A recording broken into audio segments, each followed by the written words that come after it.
Cali, Oregon hood content here. I got another hood history for you guys on Clanton, 14th Street. Los Angeles in the early 1920s was booming, but not for everyone. On the city's south side, just past the Central Avenue Jazz Corridor, a group of young Mexican-American men carved out their corner on a narrow strip called Clanton Street. Fresh from farm labor and factory floors, they moved with a new swagger, armed not with wealth, but with brotherhood. These weren't gangsters in the mythic sense, just neighborhood protectors, holding their own in an era where opportunity was rationed and discrimination ran deep.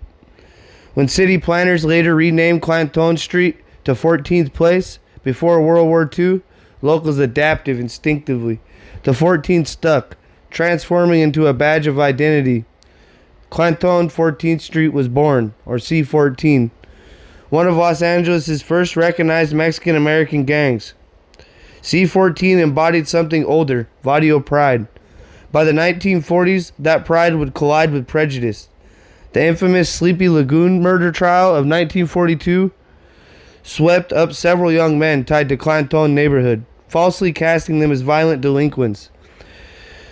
This case fanned public hysteria, leading to the Zoot Suit riots, when sailors and police targeted Mexican youth across LA. Photographs from the time show Clanton kids in oversized zoot suits, half defiance, half survival, as they stood against a city that saw them as less than American. After the war, the name Clanton carried weight. The gang expanded east into Boyle Heights and later into the San Fernando Valley. Becoming a network of smaller cliques, the 1950s and 60s saw the most dramatic turn. An attempted offshoot on 18th Street broke away after a dispute. The split birthed a rival empire, the 18th Street Gang, and ignited one of LA's longest-running feuds. While 18th Street grew massively, Clanton kept its old-school identity, local to the 14, rooted in OG history. The following decades hardened those lines. As drugs flooded the streets, C14 operations spread. In the 1980s, tensions with rival sets like Toonerville-Ramfla erupted, deadly wars through Gasell Park and beyond. Despite constant police crackdowns, the gang adapted, its members scattered yet tied by one broken thread.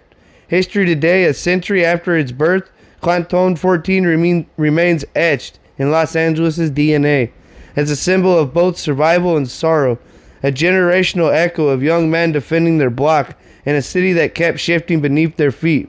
To understand LA gang culture is to start here.